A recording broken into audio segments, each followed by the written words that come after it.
تو وہ تو یہی کہتے ہیں کہ در رسول پر جا رہا ہوں.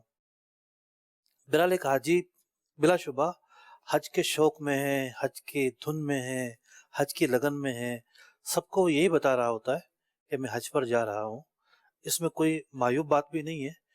اصل چیز یہ ہے کہ حج کی 3 اقسام میں سے ایک قسم کا تعین کرتے ہوئے اسے یہ فیصلہ کرنا پڑے گا کہ وہ کون سا حج کر رہا ہے، اور پھر اسی کے مطابق وہ حج کی نیت کرے گا. ٹھیک ہے. اچھا حضور، سعی جو ہے وہ عمرے میں رکن ہے یا واجب ہے؟ دیکھیے سعی جو ہے وہ رکن ہے عمرے کے اندر. ٹھیک ہے. حج میں واجبات میں آتا ہے. رکن ہے اور اس کی حیثیت واجب کی ہے. اچھا واجب کی. ایسا نہیں ہے کہ صحیح نہیں کی تو عمرہ ہی ادا نہ ہو. ٹھیک، لیکن اس کو رکن کہہ سکتے ہیں. رکن کہہ سکتے ہیں. حج کے اندر جو ہے وہ واجب ہے. آپ نے بھی جو بیان فرمایا تھا وضاحت کر دی تھی کہ واجب ہے. جی جی. تو حج کے واجبات میں سے. اور عمرے میں بھی واجبات نہیں آئے گا. اگر کسی نے طواف کر لیا اور کسی وجہ سے سعی نہ کر سکا تو دم وغیرہ سے اس کی خلاصی، عمرہ ادا ہو گیا. اب صحیح جو نہیں کی ہے اس کی خلاصی، اس کے ازالے کے اور تلافی کے معاملات رہیں گے. پھر ایک صاحب پوچھ رہے ہیں کہ اگر کسی اسلامی بہن کے بال نہ بڑھتے ہوں اور احرام سے نکلنے کے لیے وہ بال اگر قصر کرتی ہے تو اس کے کندھوں سے اوپر چلے جائیں گے، اب وہ کیا کرے؟ دیکھیے جو احرام ہے اس سے تو باہر آئے گی. پہلی بات تو یہ ہر عورت کا یہ معاملہ نہیں ہوتا. ان خواتین کے یہ مسائل ہوتے ہیں کہ جو ایک عمرہ کرنے کے بعد دوسرا عمرہ اور تیسرا عمرہ اور چوتھا عمرہ کرنا چاہتی ہیں. جی جی. تو اگر ایسے مسائل ہیں تو پھر عمرہ نہ کرے. عمرہ نفلی عمرہ ہے وہ نہ کرے. یہاں سے جو جانا ہے احرام مان کر وہ تو جانا ہے، ٹھیک ہے، اس کے بغیر تو چارہ نہیں ہے. لیکن وہاں جا کر پھر کثرت کے ساتھ عمرے کرنے میں احتیاط کرے گی. اور اگر کسی کا پہلی بار میں ایسا مسئلہ ہو، بیچاری کو ایسی خاتون ہو، ویسے تو ریئر کیس ہے، ہوتا نہیں ہے ایسا، عموماً کچھ نہ کچھ تو ہوتا ہے. خواتین کو ایک رعایت یہ بھی تو موجود ہے نا کہ ایک پورا انہیں بال کاٹنے ہیں، پہلی رعایت.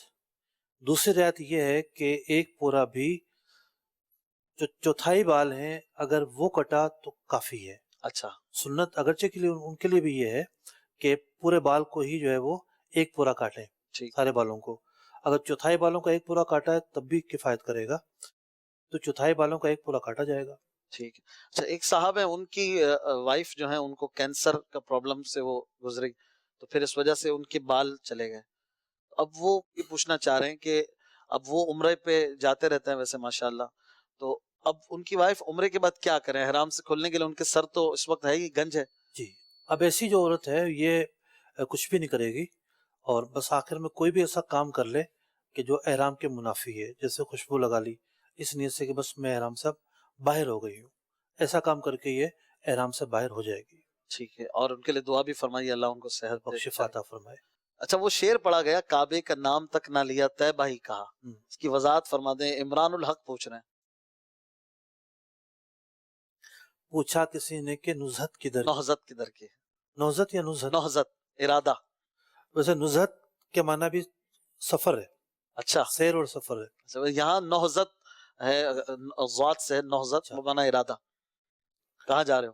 مسئلہ یہ ہے کہ ایک اللہ والوں کی جو باتیں وہ بڑی اونچی باتیں ہوتی ہیں. صحیح. ایک عام آدمی کچھ اور سوچتا ہے اور اس سے آگے والا کچھ اور سوچتا ہے.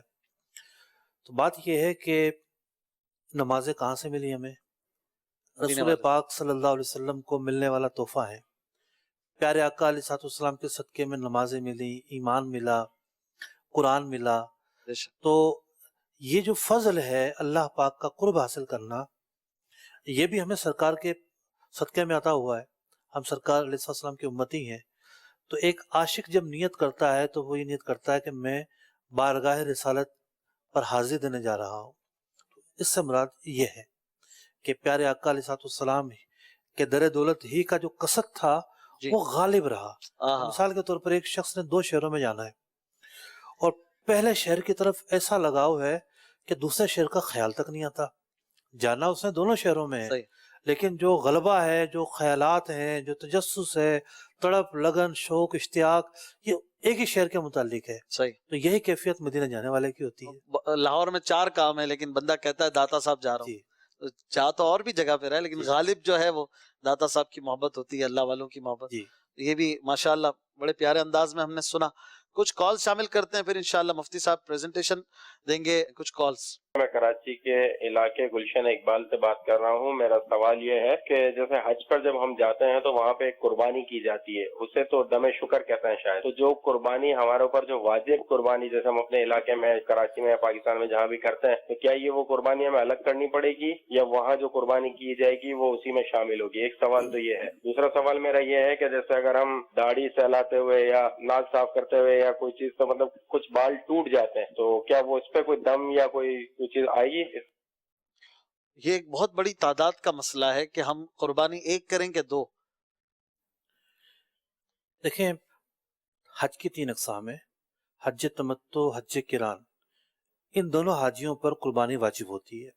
دم شکر اسی کو کہتے ہیں. ٹھیک اور یہ وہ قربانی ہے کہ جس کا گوشت خود بھی کھایا جا سکتا ہے. ٹھیک. دوسری قربانی ہے عید. اچھا، تیسرا جو حج ہے حج افراد. حج افراد کرنے والے پر قربانی واجب نہیں ہے. کرے گا تو اچھی بات ہے لیکن واجب نہیں ہے. دوسری ہے عید کی قربانی. ٹھیک. حاجیوں کی ایک بہت بڑی تعداد مسافر ہوتی ہے. یعنی کون مسافر ہے حج کے دنوں میں کون نہیں ہے، یہ ایک فیصلہ کرنا ہوتا ہے. یعنی حج کے جو 3 دن ہیں، ایام نہر جسے کہتے ہیں، ان دنوں کے اندر جو مسافر تھا اس پر تو قربانی عید کی واجب نہیں ہے. لیکن جو مسافر نہیں تھا اس پر واجب ہوگی. اب مسافر کون ہے کون نہیں ہے، مسافر ہونے کا تعلق صرف عید کی قربانی ہی سے نہیں ہے بلکہ نماز قصر کے ساتھ بھی ہے. ظہر، عصر اور عشاء. جی ہاں. کے یعنی فرائض. ایک شخص جو ہے وہ پہنچا ہے مکہ شریف میں، 4 دن ٹھہرا ہے اور اس نے مینا چلے جانا ہے، یا 10 دن ٹھہرا ہے اور مینا چلے جانا ہے، تو مینا سے پہلے کا جو قیام ہے یہ مستقل الگ شمار کرنا ہے، ساتھ نہیں ملانا کہ بھئی ہم جو ہے وہ مکے آئے مینا چلے گئے، کل ملا کے 15 دن بن رہے 15 دن بن رہے تو مقیم ہو گئے. نہیں، ٹھیک. مینا جانے سے پہلے کا قیام الگ شمار ہوگا اور مینا جانے والا جو مینا جو جانا ہے وہ الگ شمار ہوگا اور مینا سے جو واپسی ہے وہ الگ شمار ہوگی. ٹھیک. تو یوں پھر ڈیفرنٹ اس کی صورتیں بنتی ہیں. کون کب مسافر ہوتا ہے یہ ایک الگ سوال ہے صحیح. اور اس کی بہت ساری صورتیں ہیں. قصر نماز کا فیصلہ بھی اسی پر کرنا ہے کہ جو سفر میں مقیم ہے پوری نماز پڑھے گا، مسافر ہے وہ قصر کرے گا. مدینہ منورہ جو حاجی جاتے ہیں عام طور پر 8-9 دن ان کا قیام ہوتا ہے، وہاں تو نو ڈاؤٹ ان کو قصر ہی پڑھنی ہے. 8 دن کا ویسے ایک گورنمنٹ کی طرف سے، وہاں کی جو گورنمنٹ 8 دن بعض کا مخصوص شیڈول میں کیا 2 ہوا دن ہے، آ ایک جاتا آدھ دن ہو جاتا ہے. ایسا ہوتا ہے. کسی کو 15 دن وہاں دیتے نہیں ہیں وہ آفیشلی جی حاجیوں کو. اچھا، پھر جو پہلے کے حاجی جا رہے ہوتے ہیں، پہلے کے حاجی مکہ شریف جب پہنچتے ہیں تو مکہ میں مقیم ہو جاتے ہیں. جی. مکہ شریف میں جو حج سے پہلے مقیم ہو گیا تو وہ مینا میں بھی مقیم ہے. یہ ایک قاعدہ ذہن میں رکھیں. صحیح. اب ان کا جو سفر ہے مینا کے لیے وہ بہت قلیل ہے، صحیح. وہ مینا میں بھی مقیم ہے. پھر واپسی جو ہوگی وہ پھر دیکھا جائے گا کیا صورتحال ہے. کتنے دن وہاں رہیں گے. اچھا، بعض لوگ مکے میں لانگ ٹائم ان کا چونکہ ہوتا ہے کہ بھائی ہمارا پیکج جو ہے 40 دن کا، اس میں 25 دن تو شروع میں ہی ہم نے مکے میں رہنا ہے، ہوتا بھی عموماً اس طرح سے ہے. پھر مدینے کا سفر اور پھر آ کر 5-6 دن میں حج ہو کر فوراً واپس وطن آ جاتے ہیں. تو یہ کیا کرتے ہیں 25 دن 20 دن کے مکے کے سفر میں ایک رات کے لیے یا دن میں ہی کسی ٹائم کے لیے عرفات چلے جاتے ہیں یا مینا گھومنے چلے جاتے ہیں. زیارتیں بھی ہو گئیں اور شام تک واپس بھی آ گئے، یا رات میں ہی گئے اور مڈ نائٹ واپس آ گئے. تو یا اس طرح یہ مسافر رہیں گے. دیکھیے، کہیں جانے کے وجہ سے سفر پر کہاں اثر پڑتا ہے اور کہاں نہیں، یہ بہت باریک مسائل ہے. اچھا. لوگ اپنے طور پر بہت سارے اقدامات کر رہے ہوتے ہیں لیکن وہ بجائے آسانیوں کے مشکلات میں پھنس جاتے ہیں. دن کے اندر اگر کوئی گیا ہے اور اس کا 92 کلومیٹر سفر نہیں ہے تو اس سے کوئی اثر نہیں پڑے گا سفر پر. اچھا، مینا جانے سے بھی نہیں پڑے گا. جو پہلے کیفیت تھی وہی کی وہی باقی رہے گی. اچھا. جدہ چلا جائے بے شک، دن میں جائے واپس آ جائے تو بھی مسافر نہیں ہوگا وہ، یعنی سفر پر اثر نہیں پڑے گا. صحیح، اثر نہیں پڑے. اگر اس کی مسافت 92 کلومیٹر ہے یا اس نے رات وہاں گزاری ہے، پھر جو ہے سفر میں انقطاع آتا ہے، پھر اس کو نئے سے شمار کیا جاتا ہے. اور اگر مینا میں رات گزار کے آ جائیں، ویسے تو 92 خیر کلومیٹر وہاں گزارنے نہیں دیتے، گزارنے سوچنے کی بات ہے کیوں گزار کر آئے. ٹھیک ہے. اصل بات ہی نہیں کیوں گزار کر اسی آئے. لیے کہ میری نماز قصر رہے اور میں مسافر رہوں. اچھا، اس سے کتنا بڑا بینیفٹ حاصل ہوگا. کچھ نیکیاں ملیں گی نا. ہوں، اتنی نیکیاں قرآن پاک کی تلاوت کر کے لے لے, اتنی نیکیاں جو ہے وہ طواف کر کے لے لے. ہوں، بات یہ ہے کہ جب آپ کو مسائل پورے طور پر معلوم نہیں ہیں, آپ مشقت میں ڈال رہے ہیں, آپ کے ساتھ بیوی بچے ہیں, آپ ان کو مشقت میں ڈال رہے ہیں, اور صحیح پھر فرمایا. نتیجہ بھی الٹ نہیں کر رہا ہے, بعض اوقات غلطیاں ہو جاتی ہیں. بہت غلطیاں ہو جاتی ہیں. صحیح فرمایا. تو یہ خواص کے اعمال ہیں. ٹھیک ہے. صحیح بات ہے, یہ خواص کے صحیح اعمال ہیں. فرمایا. ہر عوام کو بہت سوچ سمجھ کے اختیار کرنا چاہیے. ٹھیک ہے. پریزنٹیشن کی طرف بڑھتے ہیں مفتی ٹھیک صاحب, وقت بھی کافی ہو گیا ہے. مفتی صاحب ہمارے سیگمنٹ میں اس اسکرین پر بہت ساری چیزیں ویژولاائز کر کے دکھاتے ہیں, بتاتے ہیں. آئیے شروع کرتے ہیں اپنا سیگمنٹ. یا ربنا ارحم لنا یا ربنا ارحم لنا. محترم ناظرین کرام, طواف ایک اہم عبادت ہے. طواف کے بہت سارے واجبات ہیں, یعنی دائیں طرف سے طواف کرنا, حجر اسود سے طواف کرنا, چل کر طواف کرنا, یہ حج کے جو واجبات ہیں ان میں آتا ہے. اسی طریقے سے طواف کا ایک واجب ہے حکمی طہارت کا ہونا. یاد رکھیے طہارت کی دو قسمیں ہوتی ہیں. ایک ہوتا ہے کہ جو ظاہری نجاست ہے اس کا نہ پایا جانا, یعنی آپ کے کپڑے پیشاب سے آلودہ ہیں, یہ کہلاتا ہے ظاہری نجاست پائی گئی یا نہیں پائی گئی. دوسری جو نجاست ہوتی ہے وہ ہمیں نظر تو نہیں آتی, لیکن حکماً یہ کہا جاتا ہے کہ جناب اس کا وضو نہیں ہے یا اس کا غسل نہیں ہے. تو یہ بھی ایک طرح سے حکمی طور پر ناپاکی ہوتی ہے. اب طواف ایک عبادت ہے, ہر عبادت کی طرح اس کے بھی آداب ہیں, لوازمات ہیں, اس کے بھی واجبات ہیں. تو طواف کے اندر حکمی طہارت کا پایا جانا یہ واجب ہے. نماز کے اندر تو جو حکمی طہارت ہے اس کا پایا جانا فرض ہے, لیکن طواف کے اندر حکمی طہارت کا پایا جانا واجب ہے. پہلا سوال آج ہمارا یہی ہے کہ جناب جو حکمی طہارت ہے, یہ حکمی طہارت اس کا حکم کیا ہے, کہ فرض ہے, شرط ہے یا واجب ہے. حکمی طہارت کا پایا جانا طواف میں واجب ہے.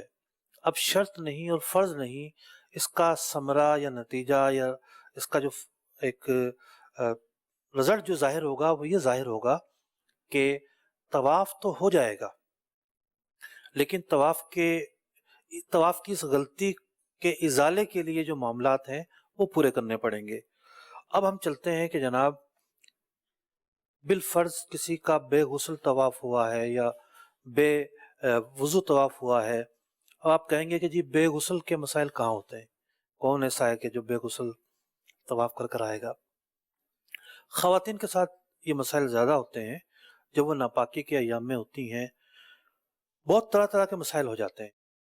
میں نے اپنی کتاب میں ایک پورا چیپٹر قائم کیا ہے کہ خواتین کو سفر حج اور عمرہ پر جانے کے حوالے سے کن باتوں کا خیال رکھنا چاہیے. اور خاص طور پر ایسا ہوتا ہے کہ طواف کر آ گئیں نہا کے, پھر پتہ چلا کہ جو عارضہ تھا وہ دوبارہ جاری ہو گیا ہے. اب وہ جب دوبارہ جاری ہو گیا ہے اور 10 دن بھی نہیں ہوئے, تو وہ جو طواف ہوا جو جس حالت میں کیا, بظاہر وہ حالت ایسی تھی کہ غسل کیا جا چکا تھا, نمازیں شروع ہو چکی تھیں, پھر دوبارہ وہ عارضہ ظاہر ہو جاتا ہے, تو حکم اب یہ ہوگا کہ وہ طواف ناپاکی کی حالت میں ہوگا. تو یوں اس طرح کے مسائل آتے ہیں. جن کو ان مسائل کا پتہ ہے وہ اچھے طریقے سے ادراک رکھتے ہیں کہ ان مسائل کے اندر کیا باریکیاں ہوتی ہیں. پہلا سوال تو یہ ہے کہ اگر طواف زیارت بے وضو یا بے غسل کیا تو اس کے کیا احکام ہیں. یاد رکھیے کہ طواف زیارت جو فرض بھی ہے, حج کے 3 فرائض میں سے ایک فرض ہے, تو اس کے سب سے زیادہ جو ہے وہ مشکل مسائل ہیں, یعنی اس کی جو اغلاط آئیں گی وہ بڑی ٹف قسم کی ہیں, اس تلافی کی جو صورتیں ہیں.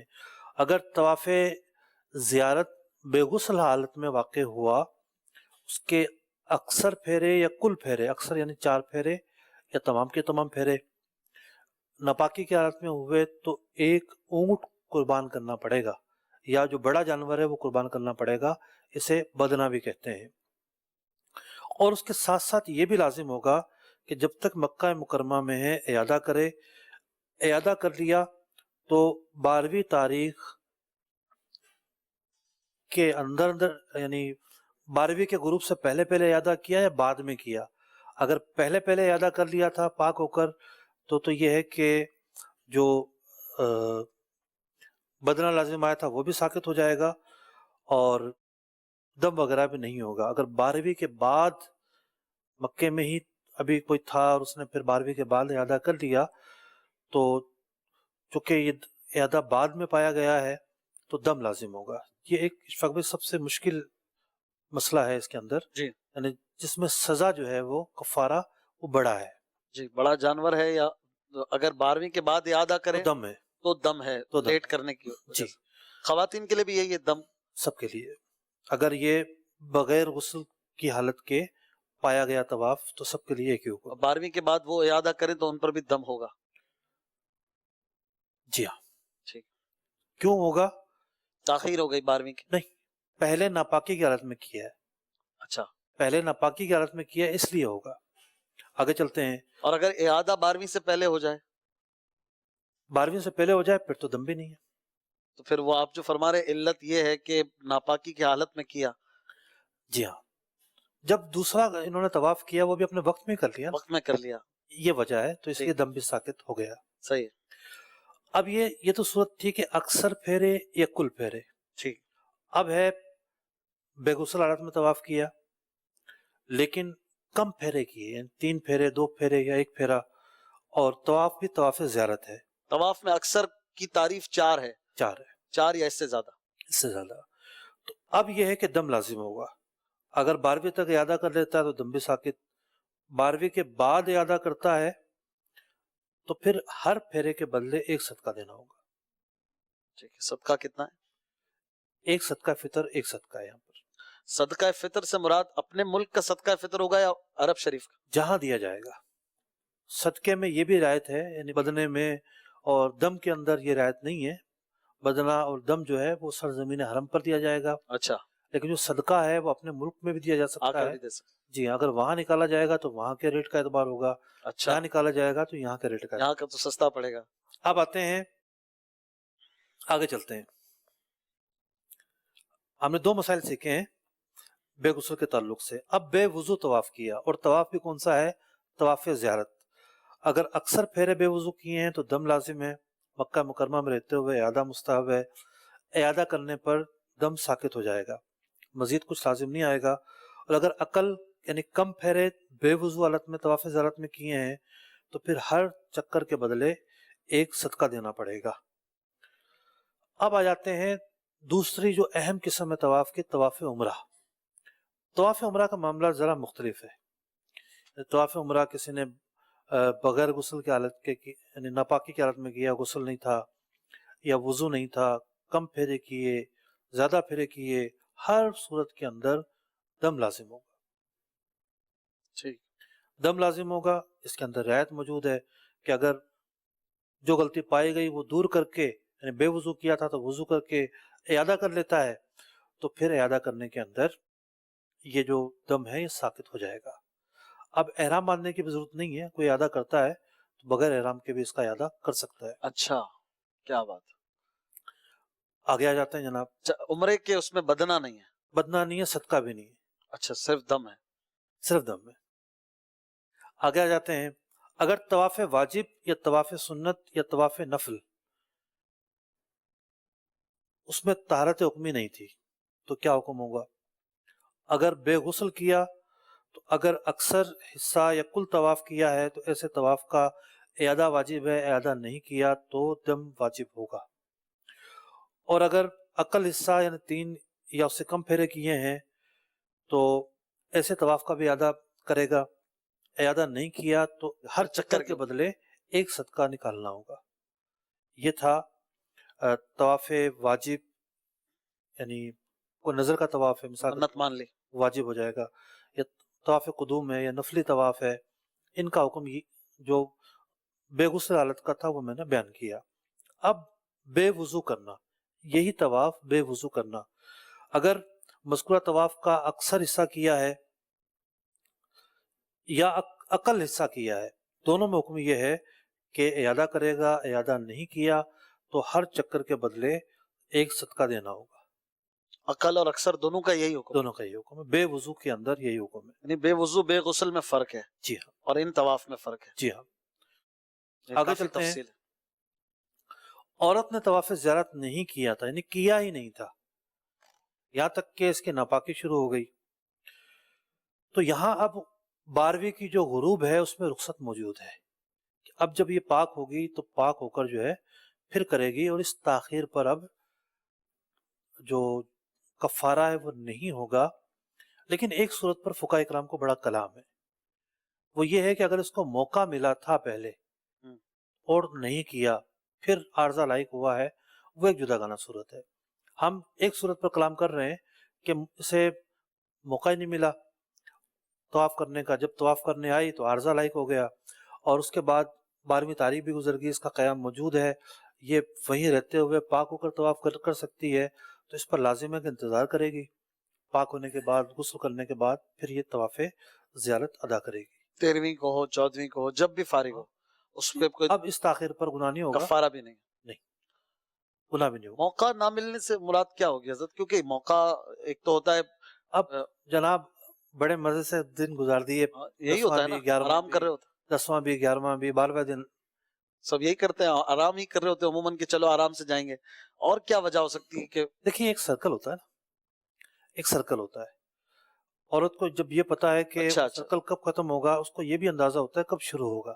اس کو اندازہ ہوتا ہے. ہاں، ٹھیک ہے. تو ان دونوں میں پھر اس نے خاص احتیاط کرنی ہوتی ہے اور اگنور نہیں کرنا ہوتا ہے، اس کو پھر جلدی چلی جائے. کوتاہی نہیں کرنی ہوتی. بہت اچھی بات. عورت ناپاکی میں ہے اور طواف وداع کا موقع آ گیا، تو اب اگر ٹائم بھی نہیں ہے فلائٹ کا، تو اب اگر یہ چھوڑ کر جائے گی تو اس پر کسی قسم کا کوئی دم لازم نہیں ہوگا. واہ. اس کے لیے یہ حکم ہے.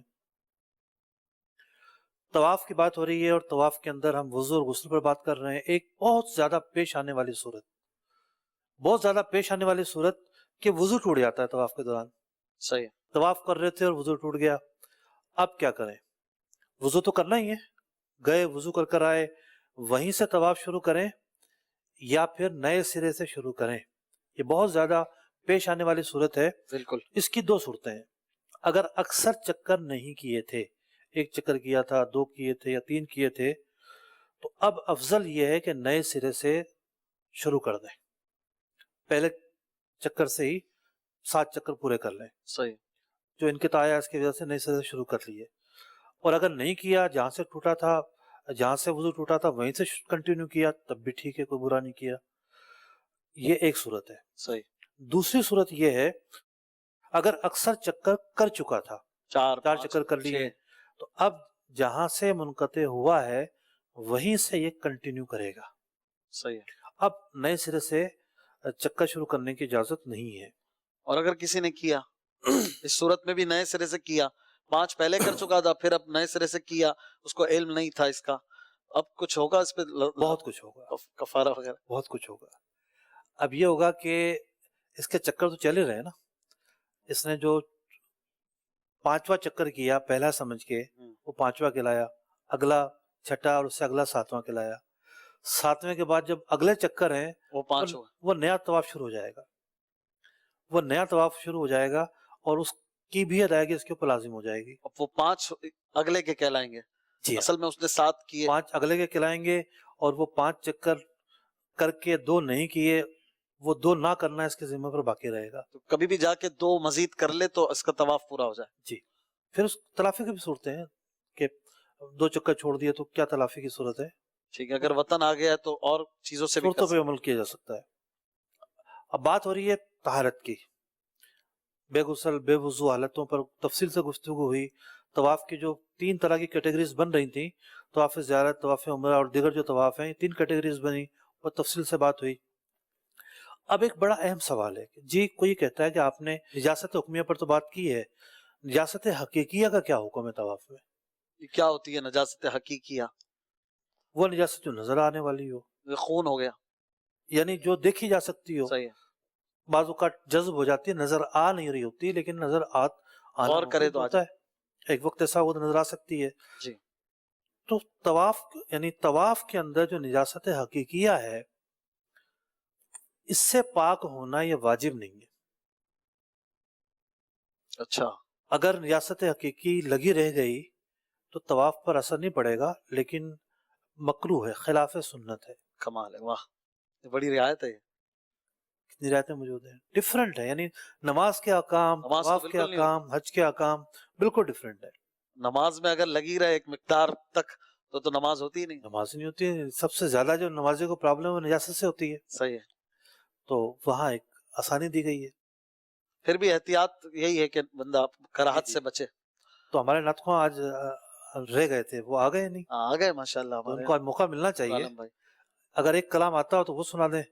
ہیں پتہ نہیں آپ کون سا یاد کر آئے ہوں گے، کیونکہ اب ہم دوسرے ٹاپک سے بڑھ رہے ہیں. مفتی احمد یا خنیمی علیہ الرحمہ کا کلام ہے، خاک مدینہ ہوتی. اگر ہے یاد ہے تو ٹھیک ہے، ورنہ کوئی بھی سنا دیں. اچھا، ایک صاحب کا سوال آیا تھا اسی جی. طواف کے بارے میں کہ اگر عمرے کا طواف ہم، بے غسل کیا، ہم، بعد میں ایک اور طواف بھی کر لیا، جی لیکن جی. اس طواف میں جو بعد میں کیا اس میں اعادے کی نیت نہیں کی، اعادے کی نیت تو ہوگی نا. وہ اعادے کی نیت کے بغیر بھی اعادہ ہو جاتا ہے؟ کچھ صورتیں اس میں ہو جاتا ہے.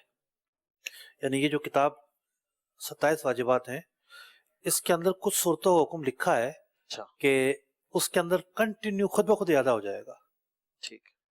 ماشاءاللہ نور بھائی سے کچھ اشعار سنتے ہیں، پھر انشاءاللہ پریزنٹیشن جاری ہے. صلو علی الحبیب صلی اللہ تعالی علی محمد. صلی اللہ علیہ یا رسول اللہ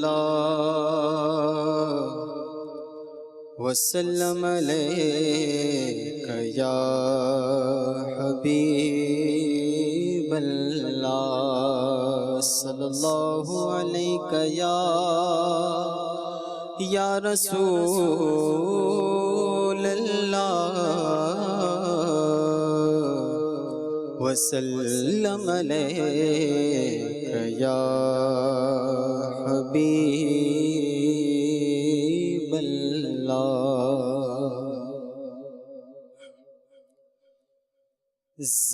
زمانہ حج کا ہے جلوہ دیا ہے، شاہد گل کو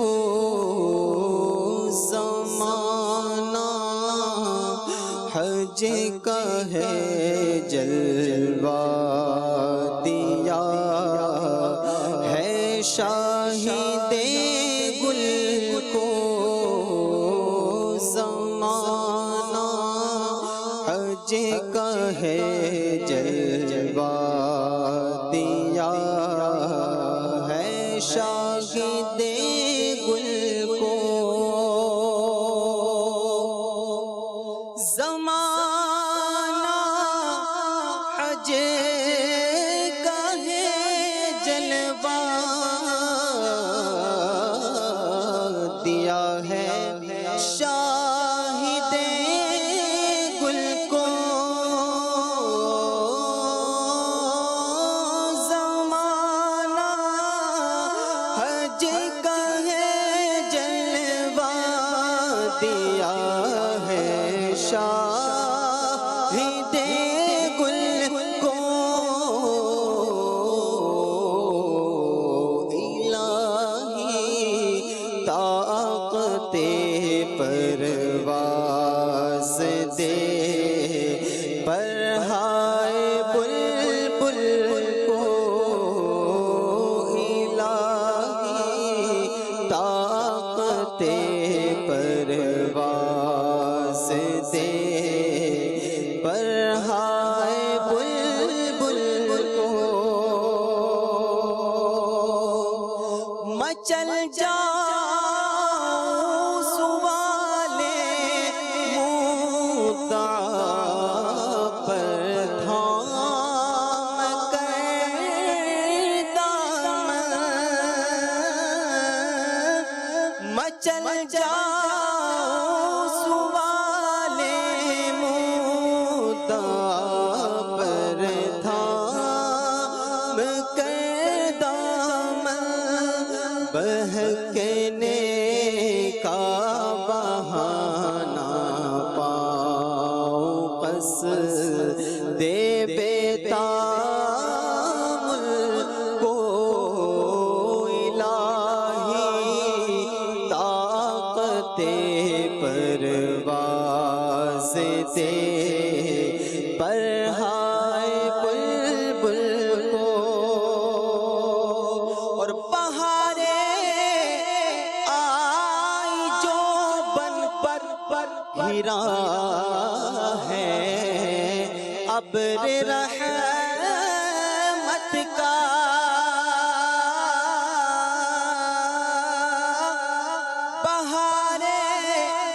بہاریں آئی جو بن پر گھرا ہے ابر رحمت کا، لب مشتاق بھیگی دے اجازت ساقیا ملک کو، لب مشتاق بھیگی دے اجازت ساقیا ملک کو،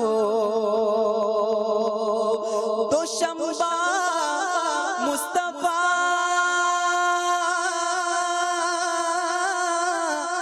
کا جمعہ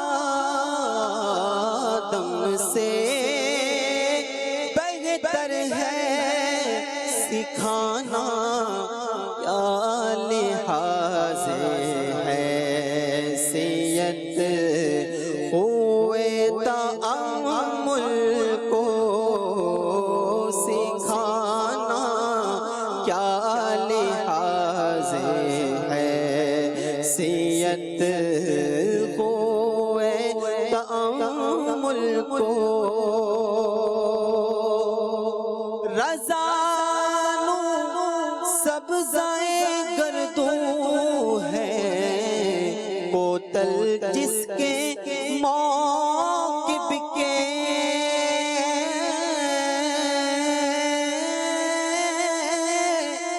رضانو سبزائے گردوں ہے، کوتل جس کے موکب کے، کوئی کیا لکھ سکے اس کی سواری کے تجمل کو، کوئی کیا لکھ سکے اس کی سواری کے تجمل کو، زمانہ حج کا ہے جلوہ دیا ہے شاہد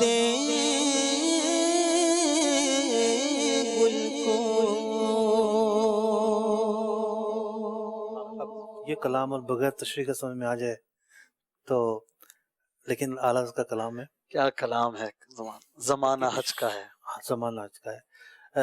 کچھ کالے لے لیتے ہیں 10-12 منٹ، جی پھر جی میں بالکل، پریزنٹیشن کا دوسرا حصہ بیان کرتا انشاءاللہ کچھ کال شامل کرتے ہیں۔ مدینے کی حج کی باتیں اعلیٰ حضرت کی زبانی ہم نے سنی اور بڑے پیارے انداز میں نعت خواہ نے پڑھا، ماشاءاللہ مفتی صاحب نے اشارہ دے دیا کہ یہ اگر کہا جائے ہدایت میں نے- بخشش میں کے نے مشکل ترین کلاموں میں میں سے۔ نے اشارہ نہیں دیا، میں نے اصل میں خیر خواہی کی ہے۔ ہر ایک سوچ رہا ہوگا مجھے سمجھ میں نہیں آیا، تو میں نے اس کو یہ کہا ہے کہ یہ آپ کا قصور نہیں ہے، یہ لکھا ہی ایسا ہے۔ کلام ہی مشکل ہے۔ بہرحال بلاوے کی بات ہے، اس کے پہلے شعر میں یا اللہ اس بلبل کے پروں کو بھی طاقت مل جائے تو بلاوا آ جائے اور اسباب بن جائے۔ اصل میں یہ جو موسم ہے نا، جو نہیں جا رہے ان کے لیے ایک مچلنے کا موسم ہوتا ہے۔ صحیح بات۔ تو کوئی اپنے دل ہی دل کے اندر حسرت طاری کیے بیٹھا رہتا ہے، ہاں کوئی نثر کے ذریعے اظہار کرتا ہے، تو کوئی اپنے شعر کے ذریعے اظہار کرتا ہے۔ تو حج کے موسم میں عام طور پر 2 طرح کے کلام پڑھے جاتے ہیں، یا شعرا لکھتے ہیں۔ ایک جانے والوں کے تعلق سے لکھتے ہیں، میرا سلام کہنا، یا مجھے دعا میں یاد رکھنا، یا تو جا رہا ہے تیری قسمت پر اشک آ رہا ہے، اس تعلق سے۔ اور دوسرا وہ اپنی حسرتوں کا اظہار کر رہا ہوتا ہے۔ تو اب غزل ایک پورا موضوع ہے، تو غزل کے اندر حزن جو ہے ایک غالب موضوع ہوتا ہے، یعنی حصہ ہوتا ہے غزل کا حزن. تو اب ہمارے جو مذہبی شاعری ہے تو اس کے اندر تو حزن ایک بہت بڑا پلیٹ فارم ہے. عشق مصطفیٰ کے اندر حزن ایک موضوع ہے، مکہ اور مدینے کی فراق کے تعلق سے حزن ایک بڑا موضوع ہے. صحیح. اور یقینی طور پر جو لوگ حسرت کا اظہار کرتے ہیں، اپنے اوپر افسوس طاری کرتے ہیں، تڑپ کا اظہار کرتے ہیں، خواہ ان کی زبان سے نہیں آتا، زبان پر نہیں آتا یا آنکھوں میں نہیں آتا، دل مچل رہا ہوتا ہے، صحیح. تو وہ ایک بڑی پرکیف زندگی گزارتے ہیں. صحیح بات. اعلیٰ حضرت علیہ رحمہ کے سامنے بھی آپ کے بیٹے وغیرہ حج پہ جا رہے تھے تو آپ نہیں جا رہے تھے، اس وقت تک عزم نہیں تھا یا کوئی آگے پلان نہیں تھا، لیکن پھر آپ نے اچانک کوشش کی. ایک کلام بھی اس حوالے سے لکھا، بڑا مشہور کلام ہے، پھر اٹھا ولولۂ یاد مغیلان عرب، پھر کھچا دامن دل سوئے بیابان عرب. پھر وہ اسباب بھی ہوئے، والدہ نے منع کیا ہوا تھا، اجازت بھی مل گئی، اور پھر اسی سال آپ نے زندگی کا آخری اور دوسرا حج کیا. تو وہ یہی حزن اور اس کا اظہار بعض اوقات سبب بھی بن جاتا ہے. اعلیٰ حضرت پھر اسی سال حج پر بھی تشریف لے کر گئے. تو یہ اعلیٰ حضرت کے پھر کیا باتیں ہیں. اشعار میں پھر چند چیزیں، چند جھلکیاں تو ہمیں مل جاتی ہیں، اہل علم پھر اس سے خوب واقف ہوتے ہیں. کچھ کالز شامل کریں. ندیم اطاری مرکز الاولیاء لاہور جوہر سے عرض کر رہا ہوں. جی صاحب کی بارگاہ میں عرض یہ ہے کہ حضور، آدمی نے حج کے لیے پیسے جمع کیے ہوں اور حج کی درخواست نہ نکلے تو وہ پیسے کسی اور نیک جائز کام میں لگا سکتے ہیں یا اسے حج کرنا ضروری ہے؟ ماشاءاللہ ندیم بھائی، اگر آپ اپنا مسئلہ پوچھ رہے ہیں تو پرائیویٹ اسکیم سے جانا ضروری ہوگا آپ کے لیے. تو اچھا. جی ہاں، تو کیونکہ گورنمنٹ اسکیم میں نام نہیں نکلا تو پرائیویٹ اسکیم کا جو پیکج ہوتا ہے وہ 1.5 لاکھ 2 لاکھ روپے مہنگا ہوتا ہے.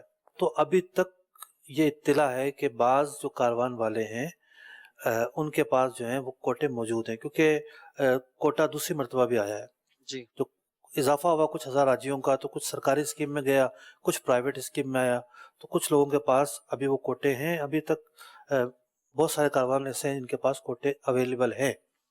تو جن کے پاس استطاعت ہے تو ان کے لیے جانا ضروری ہوگا. تو مسئلہ یہ ہے کہ گورنمنٹ اسکیم میں نام نہیں آیا اور وہ بیٹھ جائے، فراغت اختیار کر لے، صدقہ خیرات کر دے اس رقم کو. اگر حج فرض ہو چکا ہے تو اس سے بری ذمہ نہیں ہوگا، بلکہ حج جو ہے اسے کرنا پڑے گا. اگر آگے کسی سٹیپ پر جا کر جانے کے مواقع موجود ہیں تو ان کو اختیار کرنا پڑے گا. ٹھیک ہے. اور اگر نہیں ہے تو پھر اس رقم کو صدقہ و خیرات کر سکتا ہے. اس رقم کو صدقہ اور خیرات کرنا ضروری تو نہیں ہے، وہ چاہے کرنا کہ چلو پھر پیسے آ جائیں گے. دیکھیے اب ڈیفرنٹ لوگوں کے حوالے. ایک آدمی وہ ہے جس نے بڑی مشکل سے 4 لاکھ روپے جمع کیے، صحیح ہے. حج فرض ہو گیا، نام نہیں آیا. فرض ہو گیا لیکن نام نہیں آیا. ٹھیک ہے. اب اس پر کوشش کرنا تو ضروری ہے نا اگلے سال. صحیح. اگر یہ 4 لاکھ روپے صدقہ کر دیتا ہے تو وہ کوشش کیسے کرے گا؟ اگلے سال کیا کریں؟ اچھا، اس سوال کو یوں کر لیتے ہیں کہ ایک بندے نے پیسے جمع کیے حج کے لیے، اب وہ حج کے لیے نام نہیں نکلا تو اس رقم کو کسی اور چیز میں ڈال سکتا ہے.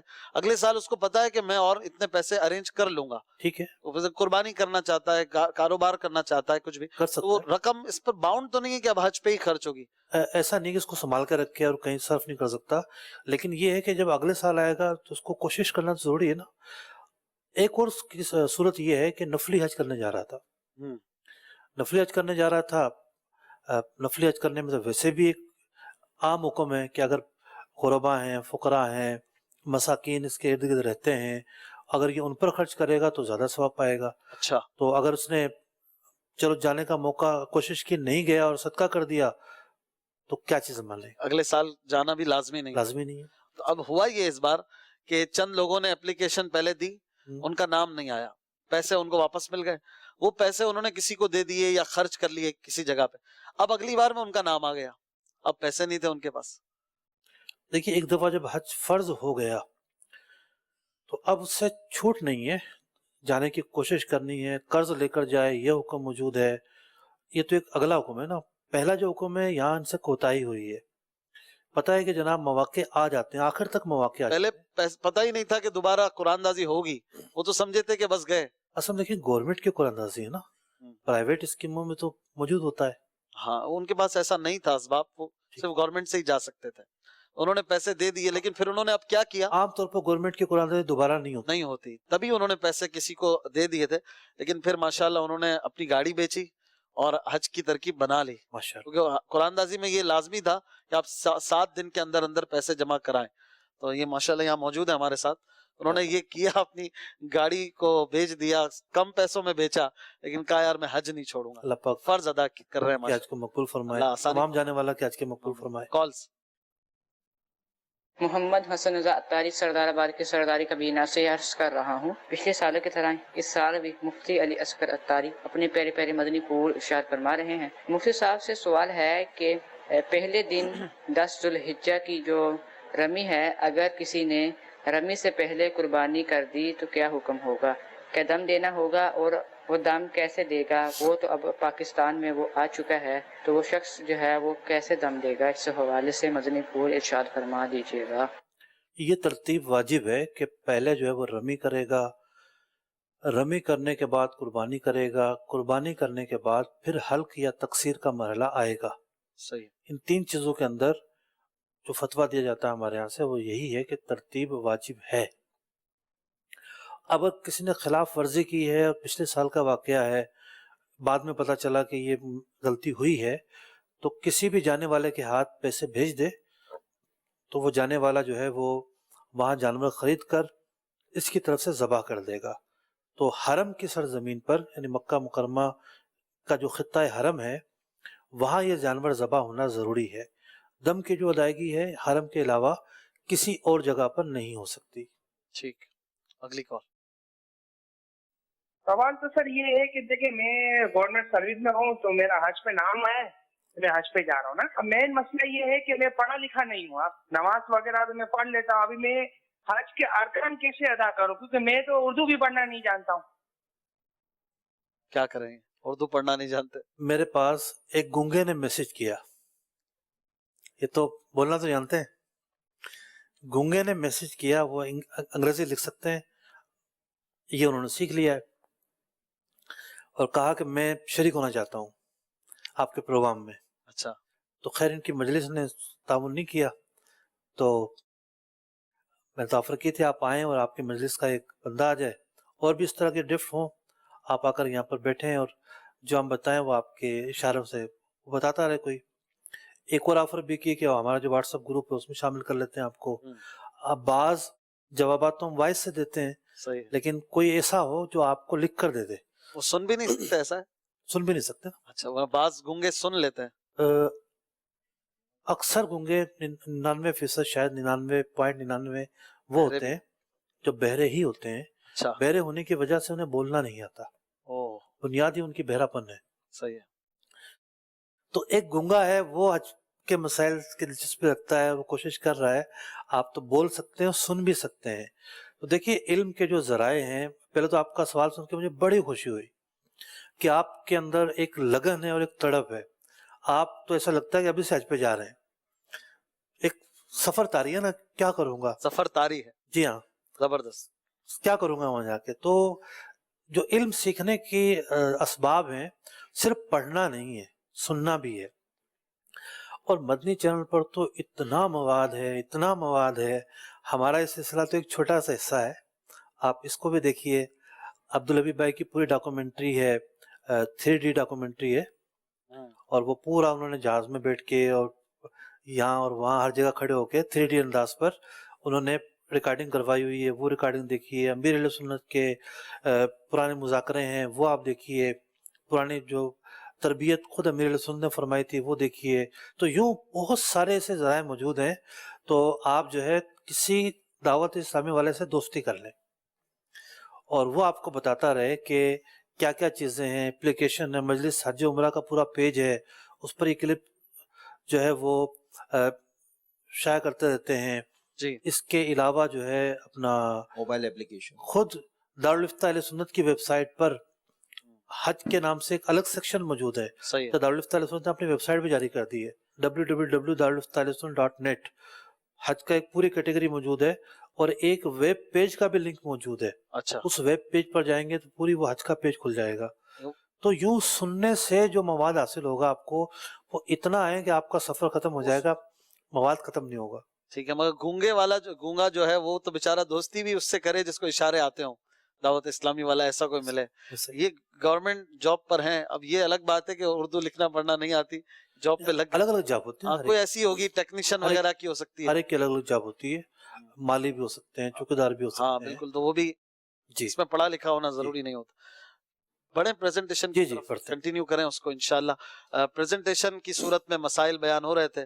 مزید احرام کی پابندیوں کے حوالے سے آج بالوں کے اور ناخنوں کے حوالے سے مفتی صاحب انشاءاللہ مزید بتائیں گے. اصل میں نے یوں وقفہ لے لیا کہ پہلے مسائل بھی بڑے خشک ہو گئے تھے نا، مشکل مسائل تھے، تو ان کا اندازہ اس وقت ہوگا کہ جب مکہ مکرمہ میں پہنچیں گے نا اور طواف کریں گے، پھر دیکھیں خون نکل آیا، ارے خون نکل آیا تو وضو ٹوٹ گیا. خون وہاں نکل آتا ہے کبھی کسی وجہ سے؟ کوئی صورت ہے آپ کے ذہن میں؟ ویل چیئر جب لگتی ہے پیچھے والے کی، ایگزیکٹلی بالکل، پیچھے والے کی ویل چیئر لگتی خون ہے، کیا کبھی کسی کی لاٹھی، کبھی ناخن لگ گیا، ہڈی ٹوٹ جاتی ہے. اگر کسی کا خون نکل آتا ہے ایسے ویل چیئر یا کسی بھی چیز کے لگنے سے، بعض اوقات دھکم پیل میں کسی کا ناخن وغیرہ بھی لگ جاتا ہے، پیر کے ناخن بعضوں کے بڑے ہوتے ہیں وہ لگ جاتے ہیں، تو خون نکل آیا تو اگر بہہ بھی گیا تو کپڑے تو آپ نے وضو ٹوٹے گا نا، وضو ٹوٹ جائے. وضو ٹوٹے گا. ٹھیک، طواف کے اندر مسائل ہوں گے، صحیح کے اندر وضو ضروری نہیں ہے، صحیح میں وضو بھی ضروری نہیں، واجب بھی نہیں. تو کپڑے پاک نہ بھی کرے، صرف وضو کر کے آ جائے تو بھی طواف کنٹینیو کر سکتا ہے. لیکن خون کس جگہ پر لگا ہے؟ ہو سکتا ہے وہ جگہ ایسی ہو جب وضو کرے گا تو وہ خون اور بہہ جائے گا، کپڑے اور زیادہ ناپاک ہو جائیں گے.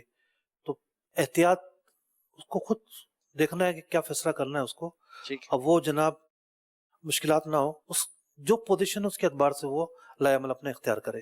صحیح. تو میں یہ عرض کر رہا تھا کہ یہ مسائل ابھی تو حاجیوں کو بہت مشکل لگ رہے ہیں، لیکن جب وہاں پہنچیں گے پھر احساس ہوگا کہ اچھا یہ بات بھی سنی تھی. کتنے ضروری. اتنا فائدہ ضرور ہوگا کہ کوئی مسئلہ درپیش ہوا تو یہ ذہن میں آئے گا کہ ہاں یہ بات سنی تھی. کچھ وہ ہوں گے جن کی صلاحیتیں زیادہ ہوتی ہیں، وہ پک کر لیتے ہیں، پورا لکھ لیتے ہیں، یا بار بار سنتے ہیں ان کو یاد ہو جاتا ہے. تو آج کے مسائل ہم شروع کرتے ہیں بالوں سے متعلق. پہلے تو ہم چلیں گے احرام کی پابندیاں. احرام کی پابندیاں جب آپ حالت احرام میں ہوں گے، جب تک آپ کا احرام باقی ہے، کچھ پابندیاں ایسی ہیں جن کو آپ نے پورا کرنا ہے، ان پابندیوں کا خیال کرنا ہے. آئیے دیکھتے ہیں. احرام کے جو ممنوعات ہیں 7 طرح کے ہیں، یہ ہم دہرائی کر رہے ہیں، پہلے بیان ہو چکے ہیں. شکار، اس کے متعلقات، بالوں سے متعلق پابندیاں، ناخن سے متعلق پابندیاں، لباس سے متعلق پابندیاں، خوشبو سے متعلق پابندیاں، زینت سے متعلق پابندیاں، اور بیوی کے قریب جانے کے تعلق سے پابندیاں. اس میں سے ہم نے لباس کو بیان کر دیا ہے، ہم نے خوشبو کے متعلق بھی سنا ہے. آج جو ہم 2 اور 3 نمبر جو ہے اس کو ہم لے رہے ہیں بالوں اور ناخنوں سے متعلق جو پابندیاں ہیں. پہلے سے چلتے ہیں بالوں سے متعلق پابندیاں. پہلا سوال یہاں یہ قائم ہوتا ہے کہ احرام میں بال توڑنے یا کاٹنے سے متعلق کیا کفارہ لازم آتا ہے؟ احرام میں بال توڑنے یا کاٹنے سے متعلق کوئی بال خود ٹوٹ جائے، نہ آپ کا ہاتھ لگا ہو، خود بخود ٹوٹ جائے، اس پر کوئی کفارہ نہیں ہے. پورا جسم کے بال بیمارے سے جھڑ گئے، کوئی کفارہ نہیں ہے. کفارہ اس صورت میں کفارے کی بات ہو رہی ہے جب آپ حالت احرام میں ہو. یہ ساری پابندیوں کا تعلق ہے حالت احرام سے. حالت احرام میں ہو اور پلس یہ کہ خود ٹوٹا ہو، نوچا ہو، کھینچا ہو، بلیڈ سے صاف کیا ہو. اب کفارہ کیا آئے گا؟ اس کفارے کو سمجھنے کے لیے ہمارے پاس جو ہے وہ 2 قسمیں ہیں. کفارہ کیا آئے گا یہ سمجھنے کے لیے جی. پہلی بات یہ ہے کہ سر، داڑھی، گردن، بغل اور منہ زیر ناف یہ ایک کیٹیگری میں ہے، اور دوسرا یہ کہ ان کے علاوہ بال، یہ سینے کے بال ہیں، یہ دوسری کیٹیگری میں ہے. اب پہلی قسم کا حکم، سر، داڑھی وغیرہ کے جو بال ہیں، اگر یہ چہارم، نصف نہیں، چہارم یا زیادہ دور کیے کسی نے حالت احرام میں، وہ موقع نہیں آیا ابھی کہ حلق کرنا ہے، پہلے حلق کر لیا، تو دم واجب ہوگا. چہارم یا زیادہ کیے، حرم یعنی 1/4 سر کے بال، داڑھی کے بال چہارم یا زیادہ کیے تو دم واجب ہے. کم کیے تو صدقہ ہے. اچھا اسی طریقے سے گردن اور بغل کا جو معاملہ ہے، پوری گردن، پوری جو گدھی ہے اس کے بال صاف کر لیے، یا ایک بغل جو ہے وہ پوری جو ہے وہ صاف کر لی، تو اس میں دم ہے، پوری میں دم ہے، کم میں صدقہ ہے اگرچہ کہ نصف سے زائد ہو. اچھا منہ زیر ناف کا حکم بھی گردن اور بغل کے بالوں والا ہے. دوسری جو قسم ہے کہ جو سر، گردن، بغل کے بال وغیرہ ہیں، ان کے علاوہ جو بال ہیں جیسے مچھوں کے بال ہو گئے، تو اس کے اندر صدقہ ہے. پوری مچھے بھی اگر کوئی صاف کر دیتا ہے اچھا اس میں صدقہ ہی ہوگا. اب کچھ سوال جواب مزید آگے بڑھتے ہیں. اگر کسی حالت احرام والے نے داڑھی منڈالی تو کیا حکم ہوگا؟ اب کہے گا، کوئی سوچے گا کون داڑھی منڈائے گا؟ تو جن کی عادت ہوتی ہے معاذ اللہ شیو کرتا ہے. شیو کرنے کی، تو وہ جا کے بیٹھے. اب نائک کی ایک روٹین ہوتی ہے، یا جو جا کر بیٹھا ہے اس کی روٹین ہوتی ہے کہ پہلے وہ داڑھی صاف کرواتا ہے، پھر وہ سر کی طرف آتا ہے. اب جب تک حلق نہیں ہوا یا تقصیر نہیں ہوئی، احرام تو باقی تھا. صحیح ہے. اب احرام باقی تھا اور کس نے داڑھی منڈوائی یا اس پر بال تھوڑے سے بلیڈ پھروایا، تو ویسے بھی یہ گناہ بہت بڑا گناہ ہے. داڑھی منڈوانا جائز نہیں ہے، حرام کام ہے. اور مکہ کی سرزمین میں اکثر حاجی وہیں ہوتا ہے حالت احرام میں، وہیں جو ہے وہ اس کام زیادہ وقوع پذیر ہو رہے ہوتے ہیں. ایک گناہ جو ہے 1,00,000 گناہ کے برابر ہے. وہاں جا کے بھی اگر کوئی داڑھی منڈوائے تو کتنی جو ہے وہ مطلب کہ نحوست کی بات ہے، کتنی بری بات ہے. شاعر اللہ وہاں پر ہیں، اللہ کی نشانیاں وہاں پر ہیں، اس اعتبار سے یادیں ہیں، اور اللہ والوں کے وہاں یادیں وابستہ ہیں. وہاں جا کر رسول اکرم صلی اللہ علیہ وسلم کی سنت مبارکہ کو ضائع کرے. تو بہرحال اگر کسی نے داڑھی کا چوتھا حصہ منڈوایا تو دم واجب ہوگا، چوتھائی سے کم منڈوایا تو صدقہ ہے. یہ بات تو کفارے کی ہے، جو گناہ کا معاملہ تھا وہ ہم نے بیان کر دیا. اس سر اور داڑھی میں چوتھائی والا معاملہ ہے. چوتھائی والا اس کے علاوہ جو بال ہوتے ہیں جو کاٹے جاتے ہیں جنرلی گردن اور اس کے بغل اور منہ زیر ناف، جی اس میں کل کل میں کفارہ ہے، اور اس کم سے کم چاہے صدقہ ہے، نصف بھی ہو تو صدقہ صدقہ ہے. ہی. اور اس کے علاوہ جو سینے کے بال، پورے سینے سینے کے ہو بال گئے، رانے اس ہو نے گئی، لے لیے. پنڈلیاں ہو گئی، جی اس کے بالوں پورے بھی کاٹ دے تب بھی صرف صدقہ ہے. صدقہ ہے. اب ہمارا ایک سوال یہ ہے کہ وضو میں بال جھڑتے ہیں، اس کا کیا حکم ہے؟ اگر 1، 2 اور 3، ایک بال جھڑا، 2 جھڑے، 3 جھڑے، کسی نے منہ دھویا، 3 بال جھڑ گئے، تو ہر بال کے بدلے ایک روٹی دے دے، ایک کھجور دے دے، ایک مٹھی اناج صدقہ کر دے. یہ چھوٹا صدقہ. صدقے کی بھی 2 قسمیں ہیں. صحیح. یہ چھوٹا صدقہ ہے، اس سے بھی ایک چھوٹا صدقہ ہے، اس میں روٹی کے بجائے ایک ٹکڑا دے دے. یہ بھی ہے، ایک نوالا، ایک ٹکڑا روٹی کا، ایک چوتھائی. پیس. ہاں، اچھا لیکن زیادہ تر یہ 2 صدقے استعمال ہوتے ہیں، چھوٹا اور بڑا. جب مطلق صدقہ کہا جاتا ہے، صدقہ فطر ہی مراد ہوتا ہے. اچھا ایک بال پر، 2 بال پر، 3 بال پر، ہر بال کے بدلے ایک روٹی یا ایک مٹھی اناج. کچھ زیادہ دینا چاہتا ہو زیادہ دے دے، صحیح. کہ بھئی ایک مٹھی اناج کا حساب کیا کروں گا، صدقہ فطر دے دیتا ہوں، تب بھی ٹھیک ہے. صحیح. اور اگر 3 سے زیادہ بال ہوں تو پھر صدقہ دینا ہوگا، صدقہ فطر والا صدقہ. صحیح. اور عام حالات میں بال جھڑنے کا جو معاملہ ہے چوتھائی تک تو نہیں پہنچتا. یعنی ایک بات اگر آپ ہمارے ناظرین اور حج پر جانے والے ذہن میں بٹھا لیں کہ داڑھی کے بال ہوں، سر کے بال ہوں، بغل کے بال ہوں، جن میں دم واجب ہوتا ہے، یہ وہاں تک خود جھڑنے میں نہیں پہنچتا. تو اس طرح لے کے کوئی بیٹھ گیا تو پہنچے گا، ورنہ عام طور پر جو جھڑنے کے سوالات ہوتے ہیں کہ بال جھڑ گئے، بال گر گئے، تو یہاں دم والی کیفیتوں پر نہیں پہنچتا معاملہ. جھڑنے میں بھی اپنے ہاتھ وغیرہ سے جھڑنے کا آپ فرما رہے از خود اگر جھڑا ہے، وہ تو پھر اس پہ کچھ بھی نہیں ہے. جی ہاں، اگر بیماری کے سبب خود بخود جڑ جاتے ہیں تو کچھ بھی لازم نہیں ہوگا. خارش وغیرہ کرتے ہیں اس طرح، یہ ان چیزوں پر صدقہ یا کفارہ وغیرہ ہے؟ خارش کرنے پہ تو کچھ بھی نہیں ہے. خارش سے بال جڑے ہیں عموماً اسی طرح ہوتا ہے، یا کھجا رہے ہیں اور گر گیا، یا وضو میں ہوتا ہے خلال وغیرہ، خلال کر رہے اس ہیں، کے علاوہ تو خود تو نہیں. چہرے پہ پانی ڈالا، جھڑ گیا، جی جی یہ صورتیں ہوتی ہیں. اب ایک اور صورت، وہاں جا کے ہر ایک پیسے بچت کرنے کی کوشش کرتا ہے جی. کہ چلے ایک دوسرے کے جو ہے وہ بال صاف کر دیں. تو مہنگا بھی ہو گیا ہے، پہلے 10-15 ریال میں ہوتا تھا، اب 50-50 لیتے ہیں. موسم جب آتا ہے تو ان دنوں میں خاص کر 30-35-50 رش بھی کافی ہوتا ہے. جی. اب اس کی کیا صورتیں ہوں گی؟ اس کی صورتیں تو بہت ساری ہیں، لیکن میں موٹی موٹی صورتیں عرض کر رہا ہوں 2-3. جب وہ وقت آ گیا کہ جب آپ نے احرام سے باہر ہونا ہے، ایک احرام والے نے دوسرے احرام والے کے بال صاف کیے، اس کا حلق کیا، دونوں کا وہ وقت آ گیا تھا کہ دونوں نے احرام سے باہر ہونا ہے. سکر حج تھا، اس نے رمی کر لی، قربانی ہو گئی، اب وہ وقت آ گیا کہ وقت تحلل ہے، احرام سے باہر آنے کا وقت آ گیا.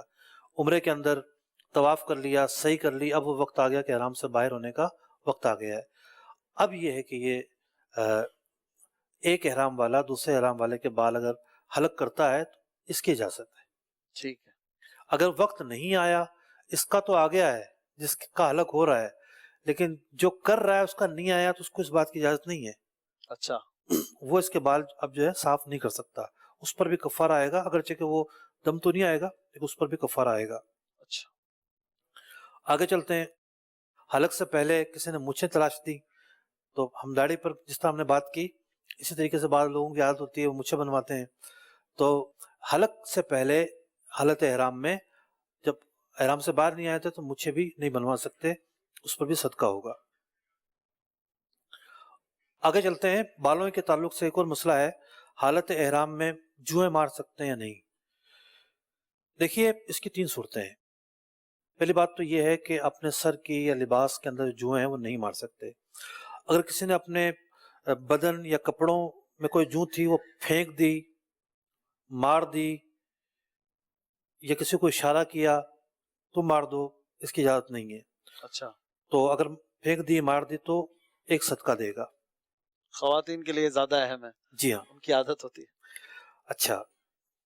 اگر جوئیں مارنے کے لیے دھوپ میں کپڑے رکھ دیے یا دھو ڈالے اپنے کپڑے تو بھی یہ ہے کہ کفارے کی صورتیں آئیں گی. اسی طریقے سے دوسرے نے اس کے کہنے پر ماری ہیں تو اس پر بھی کفارہ ہوگا. اچھا، اپنے جسم پر نہیں تھی، اپنے بالوں میں نہیں تھی، اپنے لباس پر نہیں تھی، نیچے نظر آ رہی تھی، کہیں چل رہی تھی، اگر وہ مار دی ہے تو اس کی گنجائش ہے، پھر کوئی کفارہ نہیں ہے. صحیح. ناخن رہ گیا. ناخن کے مسائل بڑے آسان ہیں. 1 2 3 4 5 ہمارے ناخن جو ہیں وہ 4 جگہ ہوتے ہیں، ایک ہاتھ، دوسرا ہاتھ، ایک پاؤں، دوسرا پاؤں. صحیح. اگر تو ایک ہاتھ کے 5 ناخن کاٹ دیے دم واجب، ٹھیک. اور اگر 4 کاٹے ہیں تو صدقہ، یعنی ایک ناخن کے بدلے ایک صدقہ. اب مثال کے طور پر چاروں اعضاء کے ناخن بنتے ہیں 20، کسی نے 4 کاٹ دیے، 4 اس کے، 4 اس کے، 4 اس کے، 4 اس کے، دم تو لازم نہیں آیا لیکن 16 صدقے لازم آ گئے. 16 صدقے ہو گئے. جی ہاں. تو ناخن جو ہے وہ حالت احرام میں ناخن بھی نہیں کاٹ سکتے. اب لوگوں کی عادت ہوتی ہے وہ کھا رہے ہوتے ہیں ناخن، جی. تو اس کی بھی اجازت نہیں ہے. تو یہ ناخن کے تعلق سے کچھ صورتیں میں نے بیان کی ہیں. یعنی جب تک پورے ہاتھ یا پیر کے نہیں کاٹے گا تو اس کے پورے نہیں، ایک ہاتھ کے 5 کاٹ لیے تو دم ہے، اور چاروں کے 16 4 کاٹ لیے تو دم اس وقت تک نہیں آئے گا جب تک ایک مکمل نہ کہلائے. ایک اس کا اعتبار ہے اس کے اندر. کمال ہے. اچھا، یہ آپ مشورہ کیا دیں گے اس بارے میں کہ پیسے بچانے کے لیے اگر ایک دوسرے کا حلق کریں، میوچل انڈرسٹینڈنگ ہو جاتی ہے کہ بھائی بعض اوقات لوگ یہیں سے استرا لے کر جاتے ہیں، بعض لوگ تو خود اپنے شیشے کے سامنے کاٹنے کی کوشش کرتے ہیں، کیا فرماتے ہیں؟ مشورہ کیا ہے آپ کا؟ مشورہ یہ ہے کہ پہلی مرتبہ میں تو پیسے نہیں بچانے چاہیے. نائی سے کٹوا لیں. جب آپ گئے ہیں سفر سے، آپ نے پہلا عمرہ جا کے ادا کیا ہے، تھکاوٹ بہت زیادہ ہوتی ہے، بہت بندہ تھکا ہوتا ہے، تو تھوڑے سے پیسے خرچ کر کے، اچھا اس میں بارگیننگ ہوتی ہے، تھوڑا سا آپ دور چلے جائیں گے تو 10-15 ریال میں آرام سے ہو جائے گا. صحیح ہے. اس کے بعد کے جو مراحل ہیں تو پیسے بچانے کی بالکل اجازت ہے. اجازت تو کر یہاں بھی تھی. تو اس میں یہ ہے کہ بندہ کا تجربہ کار ہے، سامنے والا سمجھدار ہے اور ہاتھ صاف کر چکا ہے 2-4 پر، صحیح، تو آپ اعتماد کر لیں، ورنہ اعتماد نہ کریں. ٹھیک ہے. بہت اچھی بات ہے. بعض لوگ زخمی کر دیتے ہیں کسی کو، بعض لوگ خود زخمی ہو جاتے ہیں، صحیح. اور بڑے جو ہے نا وہ مسائل ہوتے ہیں. بعض اوقات پھر وہ سر ان کا ایسا ہو جاتا ہے کہ آگے کے دن ان کے پاس کافی ہوتے ہیں مگر وہ عمرے نہیں کر پاتے، حالانکہ ٹائم ہوتا ہے. سر زخمی ہے تو حلق بار بار کیسے کروائیں گے؟ ایک سوال کر رہے ہیں جناب، پوچھ رہے ہیں کہ عرفات سے مزدلفہ جب ہم پہنچتے ہیں تو مغرب عشاء ساتھ پڑھتے ہیں، مغرب کا وقت چلا گیا تو اب عشاء میں جب مغرب پڑھیں گے تو قضا کی نیت کریں گے؟ نہیں، قضا کی نیت نہیں کریں گے. عبادات وہی ہیں جو نبی اکرم علیہ الصلوۃ والسلام نے ہمیں دی ہیں، اور جس طرح دی ہیں اسی طرح ہم ادا کریں گے، بطور ادا کریں گے. جب مغرب کا وقت آئے گا جب بھی یہ نیت کرنی ہے کہ مغرب قضا نہیں کر رہا ہوں بلکہ مغرب کو عشاء کے وقت میں ادا شمار کیا جائے گا، تو میں حکم شریعت پر عمل کرتے ہوئے عشاء کے وقت میں پڑھوں گا. اور یہ اس کے لیے جس نے مزدلفہ پہنچنا ہے، جو مزدلفہ نہیں پہنچ رہا اس کے لیے نہیں. ٹھیک ہے. اچھا، ایک صاحب یہ کہہ رہے ہیں کہ وہاں پر مزدور اور فقراء وغیرہ بھی ملتے ہیں، راستوں میں ہوتے ہیں مانگنے والے، یا ان کے چہروں سے لگتا ہے کہ یہ سائلین ہیں، تو انہیں بھی صدقے جو فطرے وغیرہ ہیں وہ دے سکتے ہیں؟ خیر دیکھیے، وہاں جو لوگ موجود ہیں اس وقت کتنے ہی ایسے لوگ موجود ہیں جن کے پاس نوکری ہی نہیں ہے، رہ رہے ہیں، کام ختم ہو گئے ہیں، آنے کے جو اسباب ہیں وہ نہیں ہیں، اور اس بنیاد پر جو ہے وہ کافی مشکل حالات میں، بہت مشکل حالات میں. ظاہر بات ہے نوکری وہ لے گا جا کے جس کے پاس کامہ ہوگا، جی جی. ورنہ بہت مشکلات ہو جاتی ہیں. تو ٹھیک ٹھاک لوگ اس طرح کے بھی مل جاتے ہیں، وہ بھی محتاج ہوتے ہیں، ضرورت مند ہوتے ہیں. اس کے علاوہ جو نوکری پیشہ ہیں ان کی بھی اپنی اپنی ضرورتیں ہیں. تو جہاں آپ مطمئن ہو رہے ہوں کہ یہ اس درجے کا ہوگا تو اس کو یہ ہے کہ دیا جا سکتا ہے. خود آپ ججمنٹ کر لیں، چیک کر لیں کہ آپ ظاہر ہے جیسے زکوٰۃ دیتے ہیں تو چیک کرتے ہیں، اسی طرح آپ اس میں بھی احتیاط کریں، اور ایسا نہ ہو کہ کسی غیر مستحق کو چلے جائے. اپنی تحری اور اپنا غالب گمان ہی کافی ہے نا مفتی صاحب؟ جی ٹھیک ہے. اچھا، ایک غالب صاحب گمان تو کافی ہے، لیکن کچھ لوگوں کے دلوں میں جذبہ رحم تھوڑا زیادہ ہوتا ہے. جی اگر زیادہ ہے تو بہت بڑی نیکی ہے، ثواب کا کام ہے. لیکن جہاں کسی واجب کی ادائیگی کا معاملہ ہے تو وہاں تھوڑی سی احتیاط کرنی چاہیے. صحیح. یعنی اپنی جو ویسی رقم ہے، صاف جو رقم ہے، اس سے خیر خواہی کی خیر جائے، خواہی اس کریں. سے ادائیگی کی جائے، ٹھیک. بہت اچھی بات ہے. لیکن جہاں یہ شرط ہے کہ جی اس درجے کے مستحق کو دینا ہے، وہاں پھر احتیاط ضروری ہے. اچھا، ایک صاحب پوچھ رہے ہیں سفیان صاحب کے وضو کے بعد بھولے سے تولیے سے منہ صاف کرنے لگے، احرام میں تھے اور چہرے پہ لگتے ہی یاد آ گیا اور ہٹا لیا تولیہ، تو کیا حکم ہے؟ حکم وہی ہوگا کہ چہرے کا کتنا حصہ جو ہے وہ چھپا ہے، جتنا حصہ چھپا ہے اس کے مطابق کفارہ آئے گا. ایک صورت ایسی اس میں کفارہ بھی نہیں آتا. صحیح. اگر کوئی زکوٰۃ کے پیسوں سے حج کروائے کسی کو تو حج اگر کوئی مستحق زکوٰۃ ہے، مطلب اس پر زکوٰۃ لگ جائے گی، اس درجے کا وہ غریب شخص ہے، اس کو ایک کہتا ہے جی میں آپ کو ہمیشہ 50,000 اور 1 لاکھ روپے دے دیتا ہوں، اس مرتبہ میرا دل چاہ رہا ہے میں آپ کو 5 لاکھ روپے دے دیتا ہوں، آپ حج کر لیں. شرط نہ لگائے، ویسے کہتا ہے آپ کی میں یہ مدد کر دیتا ہوں. اب وہ شخص جا کے حج کر لیتا ہے، کوئی صورت نہیں، مطلب کوئی اس میں حرج نہیں. زکوٰۃ بھی ہو جائے گی. زکوٰۃ جب اس کو آپ نے مالک بنا دیا اور وہ مستحق زکوٰۃ ہے تو زکوٰۃ تو ادا ہو گئی. اور اگر اس کو کہا باؤنڈ کیا کہ صرف حج کرنا، یا کاروان والے کو پیسے دے دیا بھائی اس کو حج کرا دو، کاروان والے کو پیسے دیں گے تو زکوٰۃ ادا ہی نہیں ہوگی، ملکیت نہیں پائی جائے گی. ملکیت نہیں پائی جائے گی. زکوٰۃ کے جو مقاصد ہیں وہ بنیادی ضروریات کو پورا کرنا ہے. صحیح ہے. تو یہ باؤنڈ کریں گے حج کر آؤ، بھائی اس پر حج فرض ہی نہیں تھا تو وہ کیوں باؤنڈ کر رہے ہیں آپ اس طریقے سے؟ ٹھیک ہے. یہ اپنا گھر بنانا چاہتا ہے، یہ مقروض ہے، قرضہ آپ حج ادا کروا کرنا رہے ہیں. چاہتا ہے، تو اس کے اوپر چھوڑ دیا جائے.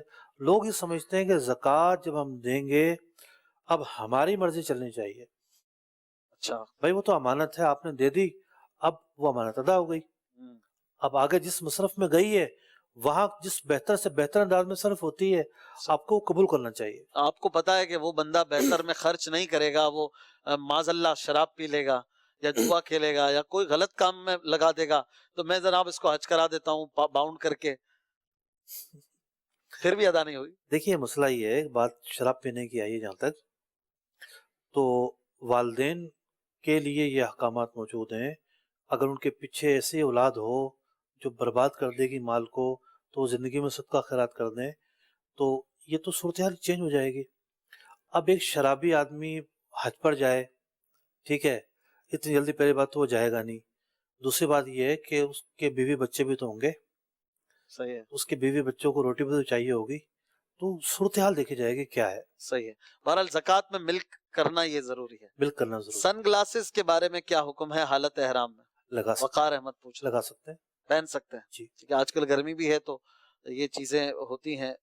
اگر کہہ رہے ایک بار مشین سے بال صاف کیے اور اس کے بعد دوسری بار سیفٹی سے بال صاف کیے تو اکثر صاف ہو گئے تو اس کو حلق کرنا کہلائے گا؟ دیکھیے سیفٹی کا مطلب یہ ہے کہ اس میں بلیڈ ہوتا ہے جی. اور بلیڈ جب سر پر لگایا جاتا ہے حلق کے لیے تو یہ ضروری ہے کہ ربو سر کے بال صاف ہو جائیں, چوتھائی سر کے بال صاف ہو جائیں. چوتھائی سر کے بال صاف ہو گئے تو جو فریضہ ہے وہ ادا ہو جائے گا. اچھا سنت اگرچہ کہ یہ ہے کہ پورے سر کے بال صاف ہو جائیں. ٹھیک. اچھا ابھی میں نے سوال کیا کہ زکوٰۃ تھی کاروان والے کو کہ اس غریب کو حج کرا دو, زکوٰۃ تو نہ ادا ہوئی, غریب کا حج ادا ہو جائے گا؟ دیکھیے حج تو اس کا ادا ہو جائے گا, بات ہے ملکیت کی. کاروان والے کو دینے کا مطلب یہ ہے کہ ایک شخص نے سروسز لے لی, سروس لے لی اور کہہ دیا بھی یہ سروسز انہیں دے دو. اب کیا ہوگا کہ جب ٹکٹ ہاتھ میں آئے گا تو ٹکٹ کا مالک ہوا, پھر وہ آگے چلا, جب وہ ہوٹل میں اس کو کہہ دیا آپ اس میں رہ لو, وہ اس میں رہنے اس کے منافع حاصل کرنے کا مالک ہوا.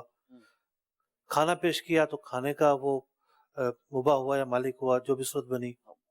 تقریباً تو مباح ہی ہوتا ہے. سروسز دینے کا اور مطلب ہوتا ہے, اور اس کو اس رقم کا مالک بنانا اس کا ایک الگ مفہوم ہے. زکوٰۃ کا تقاضا یہ ہے کہ اس رقم کا مالک بنایا جائے. تو حج ادا ہو جائے گا البتہ. حج تو ادا ہو جائے گا میرا. صحیح. کچھ کالز لے اور لیتے ایسے ہیں. شخص کو جو ہے وہ فرض حج کی نیت کرنی چاہیے, یا مطلق حج کی بھی نیت کی ہے تب بھی فرض حج ادا ہو جائے گا. ٹھیک ہے, کالز دے دیں, پھر آخری سیگمنٹ ہے ہمارا اس کی طرف. احکام حج سلسلے میں میرا یہ سوال ہے کہ حج کی کتنی قسمیں ہیں اور سب سے بہترین حج کون سا ہے جو ہمیں کرنا چاہیے؟ سب سے بہترین حج حج کی 3 قسمیں ہیں, حج تمتع, حج قران, حج افراد. ثواب کے تعلق سے سب سے بہترین حج جو ہے وہ حج قران ہے. پیارے آقا علیہ الصلوۃ والسلام نے یہی فرمایا. اگر آپ ہمارے پہلے قسط ملاحظہ کر لیں گے, میرے یوٹیوب چینل پہ وہ موجود ہے پوری قسط, تو آپ کو پتہ چل جائے گا کہ پہلی قسط کیا ہے. اور اگر آسانی کو دیکھا جائے تو حج تمتع جو ہے یہ سب سے آسان ان معنی میں ہے کہ پہلے عمرہ کیا جاتا ہے, اس کا احرام کھل جاتا ہے, پھر وہاں جا کے حج کا احرام باندھنا جاتا ہے. ٹھیک ہے, ایک اور کال دے دیں پھر سیگمنٹ لیں. مفتی صاحب کی بارگاہ میں عرض ہے مفتی صاحب, اگر حج تمتع کرنے والا عمرہ کرنے کے بعد احرام سے کی پابندیوں سے نکل جاتا ہے, اب وہ حرم کی حدود سے باہر جاتا ہے, عمرہ اس نے ادا کر لیا ہے, وہ کسی دوسرے شہر جاتا ہے اور اس کے پاس ایسی یعنی ویزے میں آسانی ہے کہ وہ 2-4 شہروں میں اس کو آسانی ہے آنے جانے میں, تو کیا مفتی صاحب جب وہ دوبارہ حج تمتع کرنے والا حرم کی حدود میں داخل ہوگا تو پھر عمرے کی نیت کرے گا یا وہ پہلا عمرہ ہی اس کے لیے کافی ہے؟ ایک تو آج بڑے سنجیدہ کو سوال کر رہے ہیں ہمارے شہزاد بھائی ہیں, جی جی ٹھیک ہے.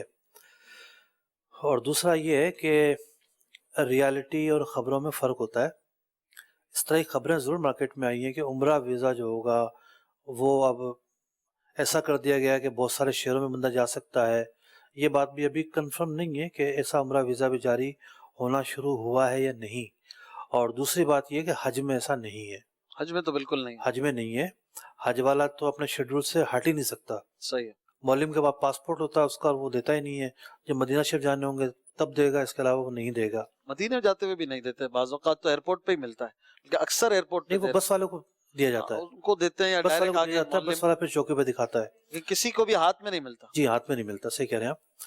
اچھا, اب اور شہروں میں تو وہ کیسے جائے گا؟ بالفرض ہم تصور کر لیتے ہیں وہ گیا ہے, تو میری معلومات کے مطابق لے دے کے جدہ ایک ایسا شہر ہے جو میقات کے اندر ہے. باقی جتنے بھی شہر ہیں وہ میقات سے باہر ہیں. جیسے کہ یمبو ہے, یمبو جو ہے وہ جوفا کی میقات کے باہر ہے. طائف جو ہے یہ خود میقات کے باہر ہے. تو اب اگر کوئی میقات کے باہر چلا جاتا ہے اور پھر وہ مکہ مکرمہ آئے گا تو اسے لامحالہ احرام کے ساتھ آنا پڑے گا. اب یہ حج کا احرام باندھ کر آئے یا عمرے کا احرام, دونوں میں سے کسی ایک احرام کے ساتھ آنا ضروری ہوگا. ٹھیک ہے. محبوب صاحب کہہ رہے ہیں طواف زیارت اور طواف وداع میں صحیح کرنا پڑے گا. طواف وداع میں تو صحیح نہیں ہے.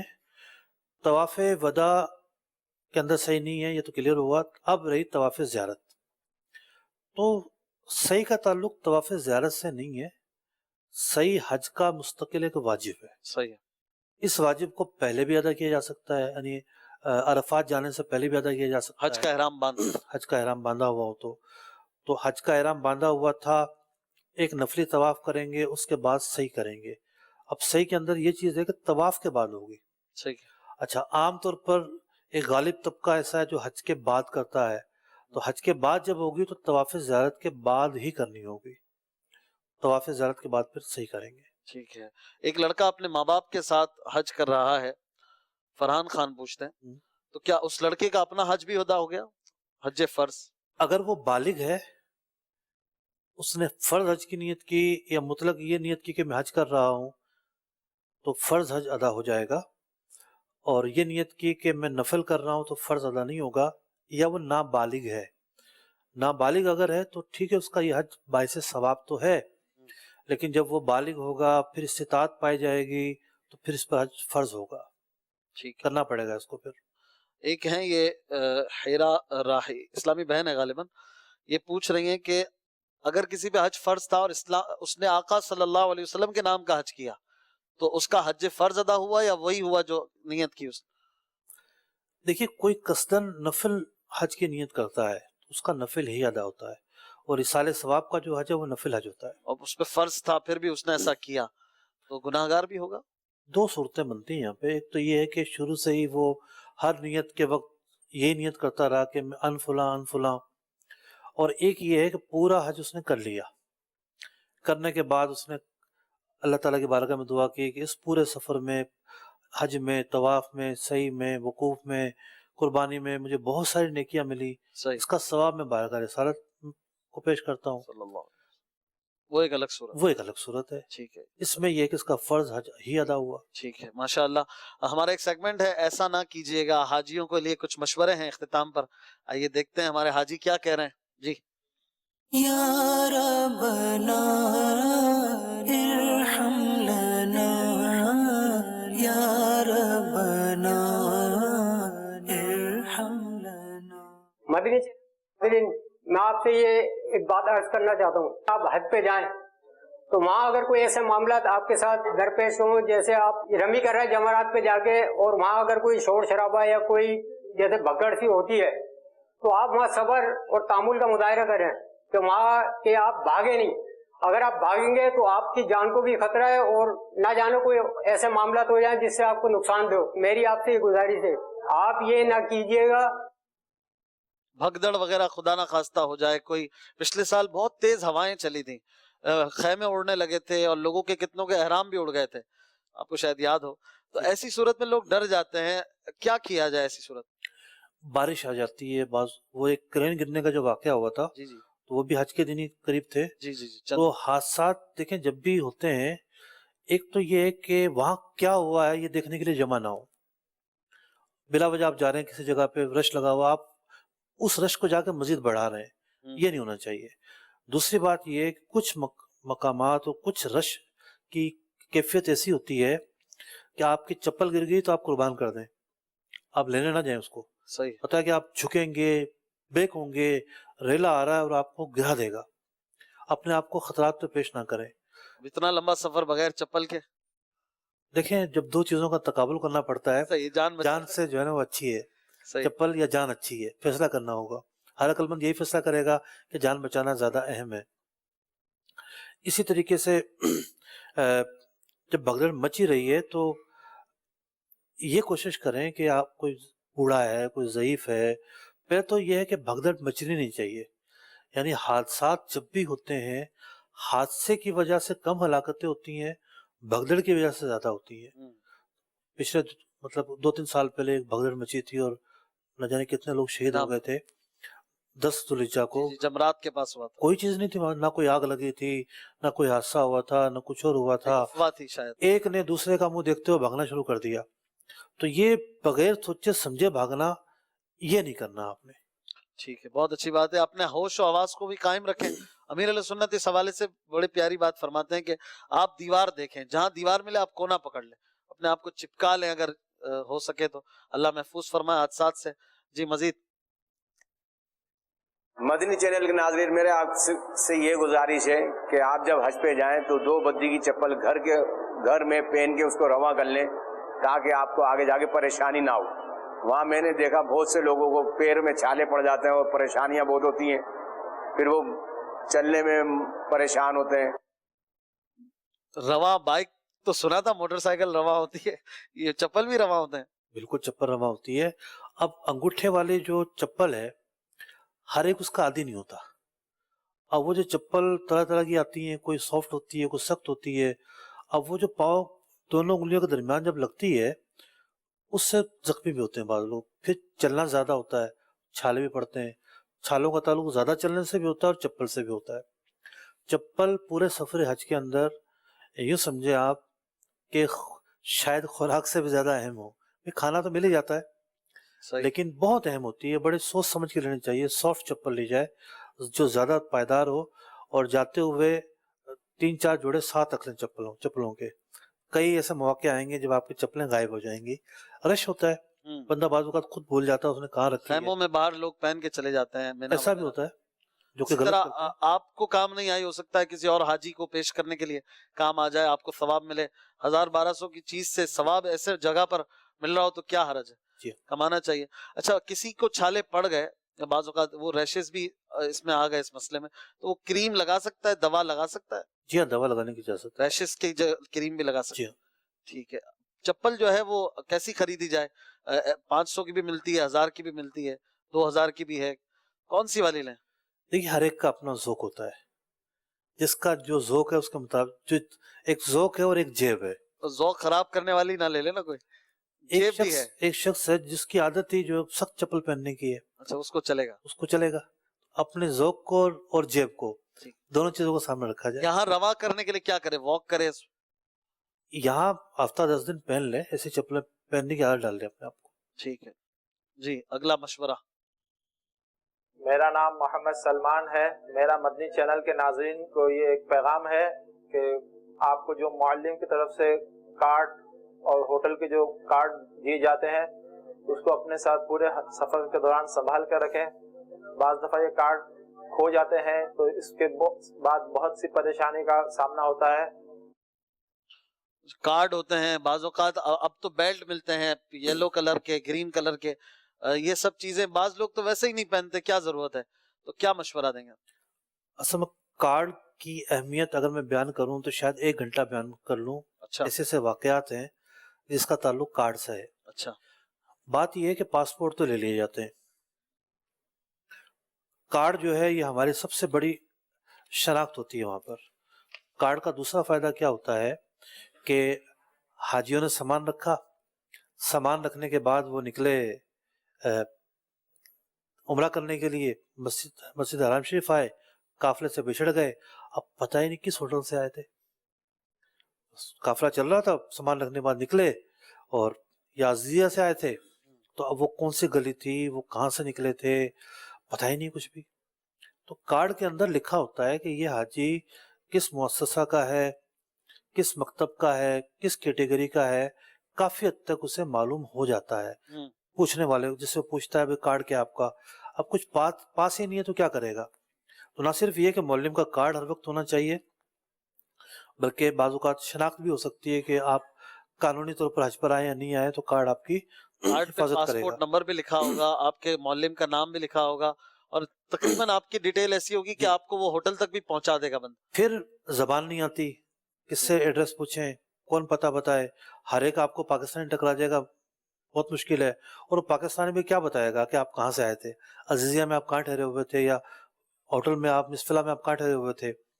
اسی طریقے سے جب آپ کسی ہوٹل سے نکلیں، یعنی عزیزیہ میں کوئی ہوٹل نہیں ہے باقاعدہ، وہ ایک طرح سے رہائشی بلڈنگ ہے، فلیٹس ہیں جو حج کے دنوں کے اندر بڑی بڑی ہوٹلیں بھی بن گئی. مطلب حاجیوں کا جو قیام ہوتا ہے زیادہ تر وہ بلڈنگز رہائشی بلڈنگز ہیں. لیکن ان رہائشی بلڈنگز پر بھی کاؤنٹر ہوتا ہے، بالکل استقبالیہ ہوتا ہے، اور ایک کارڈ ہوتا ہے ان کا. جب آپ نکلنے لگے تو 2 کارڈ لے لیں. ایک کارڈ اپنے پرس میں رکھ لیں اور ایک کارڈ آپ ویسے ساتھ رکھ لیں, احتیاطاً 2 لے لیں. یہ کارڈ آپ کو بتائے گا کہ آپ کہاں ٹھہرے ہوئے ہیں. اگر آپ دور جا رہے ہیں, خریداری کے لیے جا رہے ہیں, مسجد الحرام شریف جا رہے ہیں, تو پھر بہت مشکلات ہو جاتی ہیں. اسی طرح آپ آج کل تو ایزی ہے, آپ گوگل میپ وغیرہ اس طرح کی چیزیں بھی یوز کرتے ہیں, تو میپ پر بھی اپنے ہوٹل کی ڈیسٹینیشن یا مینا کی ڈیسٹینیشن کو آپ پن کر سکتے ہیں. یہ تھوڑا سا مشکل ہوتا ہے, واٹس ایپ سے ذرا آسان ہے. آپ انہیں ہوٹل میں بیٹھا, آپ ہوٹل میں بیٹھے ہیں اور اپنے دوست کو اپنی لوکیشن بھیج دی, شیئر کر دیں. اب اس سے کیا ہوگا کہ وہ پن لوکیشن چلی جائے گی اور اسی کو آپ یوز بھی کر سکتے ہیں. اسی سے گوگل میپ سے بھی شیئر ہو سکتی ہے, تو وہ آپ کو خود ہی بتاتا رہے گا اور آپ کو گائیڈ کرتا رہے گا, آپ پہنچ جائیں. مینا کا خیمہ بھی یوں یاد کیا جا سکتا ہے. تو بہرحال جدید ٹیکنالوجیز کو ان چیزوں کے لیے یوز کریں تو انشاءاللہ فائدہ ہوگا. ایک تصویر بھی نظر آتی ہے, آپ نے دیکھا ہوگا, تو ایک پتلی سے گلی میں ایک ڈبہ کھڑا ہوا ہے, کیری ڈبہ. لوگوں نے کہا کہ جناب جس نے گوگل کو فالو کیا اس نے کام پہنچا دیا. جی بعض اوقات مجھے تو اس کا تجربہ ہے نا, کہ بعض اوقات جو ہے نا وہ بھیجی جائے تو وہ بندہ اگلی گلی میں پہنچا ہوتا ہے, کچھ آگے پیچھے ہوتا ہے, بالکل قریب تو پہنچا دیتا ہے. اب گھر کے اندر تھوڑی. اب وہاں ایشو یہ ہے کہ وہاں خیمے سارے ایک جیسے ہیں, تو یوں بہت مشکل ہوتا ہے. نمبر, نام, معلم, یہ بڑی اس کی اہمیت ہے. صحیح بات فرمائے. اللہ آسانی کرے. اللہ پاک ہماری اس محفل کو قبول فرمائے. ہمیں اجازت دیجیے. صلو علی الحبیب صلی اللہ تعالی علی محمد صلی اللہ علیہ وسلم. تیرے گھر کے پھیرے لگاتا رہوں میں, سدا شہر مکہ میں آتا رہوں.